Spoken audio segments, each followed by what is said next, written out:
Hello les amis, c'est Jérôme Ducrot, coach de vie. J'espère que vous allez bien, même très bien. Aujourd'hui, j'ai mon cœur qui bat fort, là. Ça dépote parce que je vais vous raconter, ou du moins je vais vous partager une partie de mon histoire aujourd'hui euh, qui, quelque part, m'amène à une forme de reconnaissance. Cette reconnaissance que j'ai peut-être toujours cherchée, sauf que je ne me l'octroyais pas moi-même.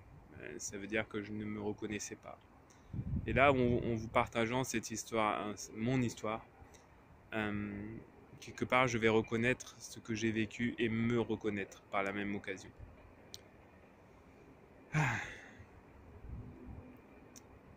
Par où commencer? Ça, c'est une bien bonne étape, bien bon choix, bien belle décision. Euh, je vais vous dire tout simplement pourquoi déjà je suis qui je suis, pourquoi je suis là, pourquoi j'ai envie de vous partager ça, même si j'ai déjà commencé à l'exprimer. En tout cas, ma première volonté et décision, c'est de mettre un maximum de bienveillance, d'authenticité dans ce que je suis et pour vous partager le meilleur de ce que je suis. Je sens que c'est challengeant, mais ça fait partie du jeu. Et je décide. Donc j'y vais.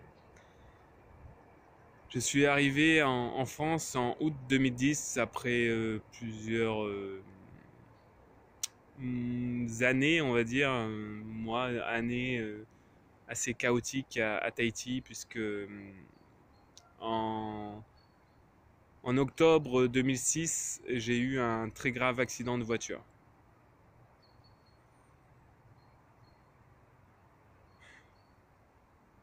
J'ai eu 3 semaines de coma dans cet accident et 7 mois de rééducation intensive.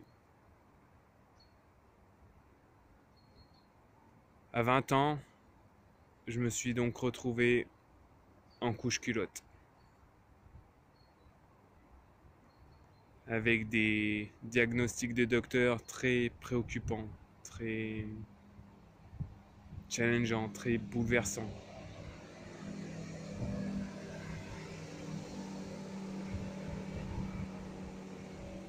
Malgré cela, j'ai toujours cru, j'ai toujours su que je m'en sortirais. Ce qui fait que j'ai réussi à sortir des diagnostics des docteurs et à améliorer beaucoup plus rapidement mon état de santé. Il y avait plein de choses que je ne maîtrisais pas, notamment la communication. La communication a été très challengeante pour moi, très bouleversante aussi. Parce qu'à Tahiti, la manière de s'adresser aux personnes n'est pas la même qu'en France. Puisque j'ai fait toute ma rééducation en France. Mes 7 mois, je les ai fait en France. Et à Tahiti, par exemple, on tutoie tout le monde. Il n'y a pas de vouvoiement. On peut vous voyez, mais je ne savais pas ce que ça voulait dire. Donc j'ai tutoyé les docteurs, j'ai tutoyé tous les professionnels. Et c'était assez challengeant parce que je ne comprenais pas pourquoi j'étais remballé, cette forme de rejet ou cette forme d'agressivité automatique ressentie. Je ne comprenais pas.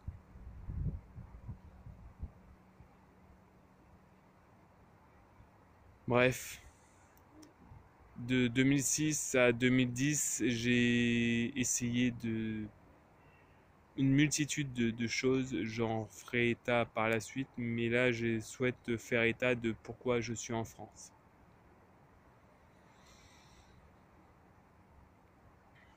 La France, on va dire, ça a été pour moi un échappatoire. Je pensais qu'à Tahiti, je ne trouverais pas, puisque je suis né à Tahiti aussi, je pensais que je ne trouverais pas chaussures à mon pied là-bas.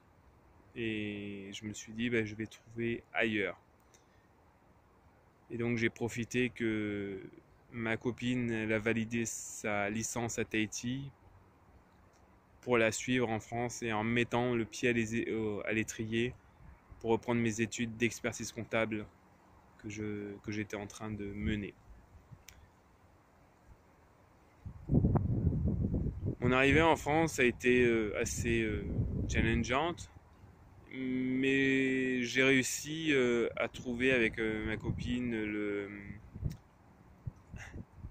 j'ai réussi à trouver un logement, j'ai réussi à réinsérer l'école, mais très vite, tout s'est très vite compliqué en fait pour moi. Euh, Parce que je suis reconnu personne en situation de handicap et à Tahiti par exemple, c'est pas la même chose. Il n'y a pas l'euro, c'est le franc Pacifique.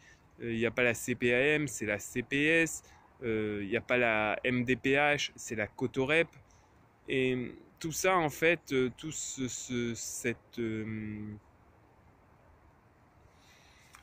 ces différences-là m'ont, moi, fortifié parce que je me suis dit, bah, je vais apprendre, je vais foncer, je vais avancer. Mais j'ai pas pu le faire sur toute la ligne, tout le temps, tout le temps, tout le temps. En fait, et au bout d'un moment, j'avais besoin de me reposer et je me l'interdisais. Je me l'interdisais puisque c'était quelque chose de pas très pas dans ce que j'avais appris en fait. Parce que avant l'accident, j'étais major de promotion dans les études d'expertise comptable et je m'interdisais toute forme de repos et tout ça. Donc après l'accident, j'ai fait la même chose pour me rééduquer. Et c'est aussi l'une des raisons pour lesquelles je me suis rééduqué et je me suis rétabli très rapidement. Alors j'ai fait ce que j'ai pu. Ça a été chaotique. Euh, les résultats ont été chaotiques puisque je n'ai pas validé mon diplôme et après il y a une forme de déprime, de dépression ou de burn-out qui est entré en jeu. Je me suis à nouveau laissé influencer par ce qui soi-disant était meilleur pour moi. Et j'ai écouté les docteurs, j'ai écouté la MDPH qui m'ont dit que en fait j'avais même pas un niveau bac, j'avais un niveau 3e et qu'il fallait que je refasse une remise à niveau. Alors là, ça a été la claque carabinée dans la tronche.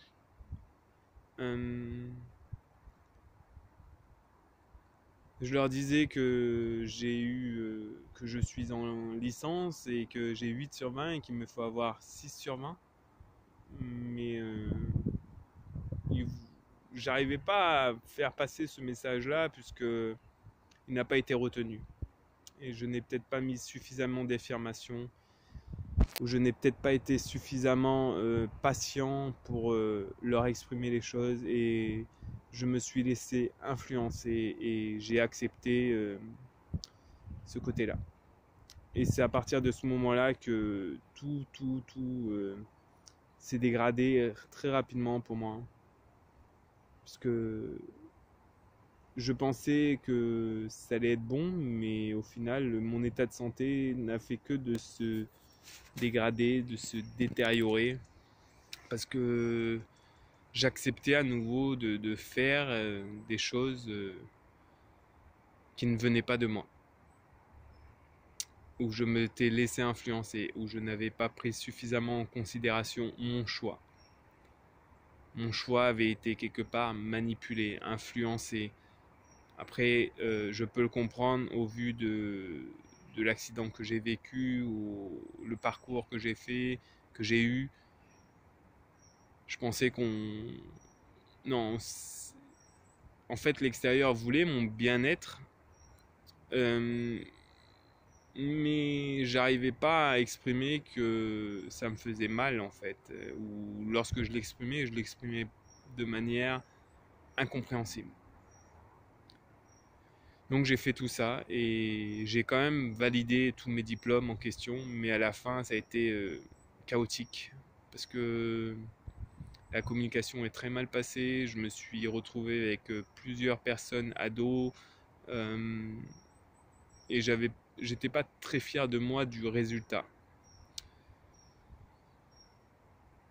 J'étais fier de moi parce que j'ai validé mes diplômes, mais niveau relationnel, c'était chaotique. Et j'ai fait ce que je savais faire, c'est-à-dire me replier sur moi, jusqu'à la case SDF.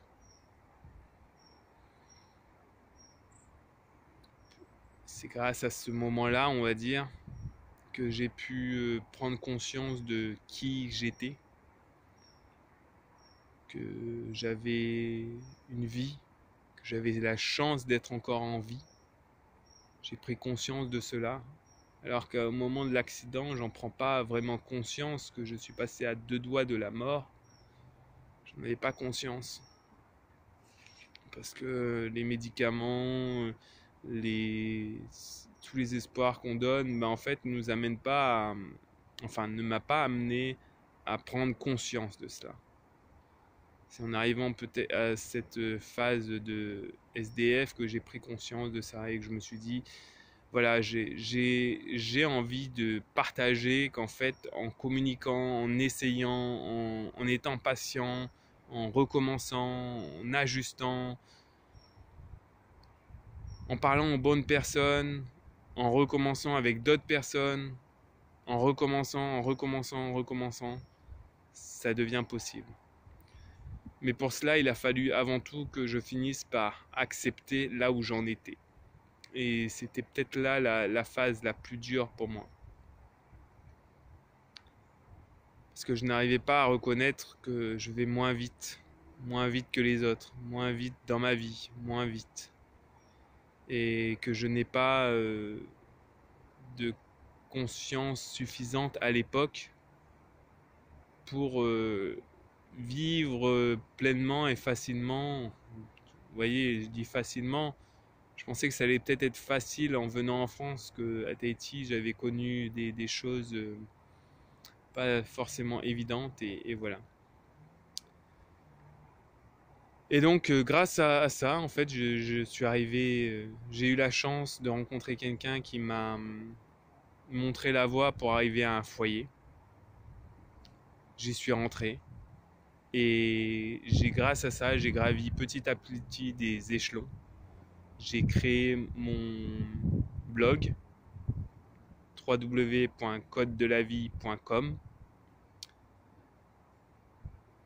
Ensuite, je me suis rapproché de la MDPH et j'ai pu voir comment constituer, construire et créer mon entreprise de coach de vie. Et petit à petit, j'ai réussi à remettre tout ça en place et à aider des personnes à être eux tout aussi dans des phases complexes de leur vie, à reprendre goût et à retrouver du sens dans leur vie. Et c'est pourquoi je suis encore présent et j'ai envie de partager qu'en fait tout est possible. On peut passer à côté de la mort, on peut passer dans des situations très dures, très délicates, et pourtant c'est possible. Il est important simplement de prendre conscience de ce que l'on veut et de garder en tête ce que l'on veut pour ne pas se laisser influencer. Et c'est malheureusement ou heureusement ce que j'ai fait, ce qui me permet de me remettre en question et de pouvoir aider encore plus grandement mes clients actuels. Donc je suis fier de ça. Voilà.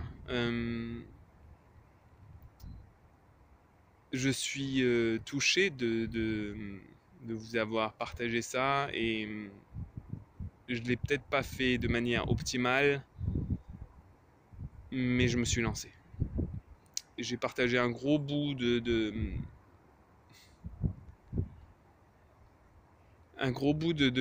de ce que j'ai vécu. Ça va faire bientôt 9 ans que je suis en France et j'ai partagé ça et ça n'a pas été évident, et aujourd'hui le résultat, j'en suis fier. Aujourd'hui je peux dire que je suis fier de moi. Ouais, je suis fier de moi et je continue à avancer. Ça me demande parfois beaucoup. Ça me demande parfois de me remettre en question. Ça me demande de revoir ce que j'avais mis en place. Ça me demande plein de choses. Mais ça me donne et ça m'apporte aussi plein de choses. Vous aussi les amis, je vous invite à faire un point dans votre vie pour regarder où est-ce que vous en êtes et tout le parcours que vous avez fait. Et oser le dire. Parce que quelque part, oser dire ce que vous avez vécu, c'est vous reconnaître. Je me reconnaissais pas de manière top. Et donc c'était pas optimal pour moi. Je bafouais, je négligeais ça. Aujourd'hui, je prends plus d'engagement là-dedans pour me reconnaître. Donc voilà les amis. Je vous souhaite de faire la même chose ou mieux, ou de dire comment vous faites pour vous reconnaître. Mettez-les en commentaire. Dites-moi ce que dans cet échange, dans ce partage que j'ai fait, s'il y a des choses qui vous ont parlé, qui vous ont touché ou qui vous ont énervé, ou qui...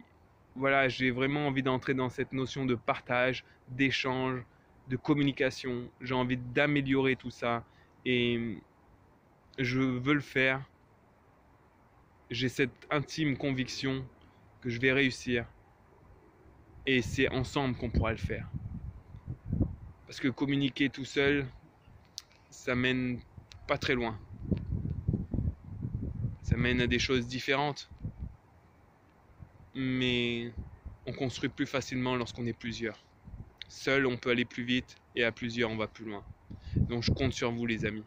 Je vous invite à liker cette vidéo là, un petit pouce, et à partager cette vidéo là pour que cette vidéo puisse être vue et partagée. C'est vraiment la notion de partage qui me revient. Ok les amis, je vous dis à très bientôt et au plaisir.